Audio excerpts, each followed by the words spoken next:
ఎప్పుడు కూడా మనుషుడు చిత్తాన్ని భగవదాయత్తం చేయవలే అని అన్నారు.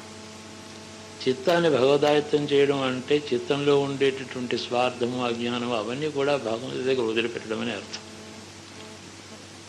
అన్నీ కూడా దోషం, పుణ్యం, పాపం అన్నీ కూడా అక్కడ ఈశ్వరుడ చరణాల ముందర వదిలిపెట్టిన తర్వాత ఇక మిగిలేది నీవు ఊహించి ఉపాసించిన దైవమే నీ చిత్తంలో ఉండే సమస్త సంస్కారాలను స్వీకరించాడు అని గుర్తుపెట్టుకుంటే, నేను 3 రోజుల నుంచి జపం చేస్తున్నాను, నాకు ఇంకా కల్లో కనపడలేదు, ఏం అవ్వలేదు, నా పనులు అలాగే ఉన్నాయి, ఇలాంటి మాటలు రానే రావు.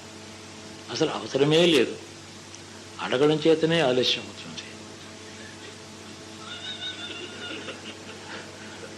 అది అనుభవమే అనేక మందికి. అడగకుండా ఎలా ఇచ్చాడు? నీకు కోరిక ఉంది, అడగటం లేదని తెలుసు కాబట్టి ముందరిచ్చాడు. ఇంకొకటి ఏమంటే, నేను ఎప్పుడు ఇదివరకే చెప్పింది ఇంకొక మాట, దీనికి వ్యతిరేకంగా కూడా మాట చెప్పాను. నీకేమున్నా భగవంతుని అడుగుతూ ఉండు, మంచిదే అని.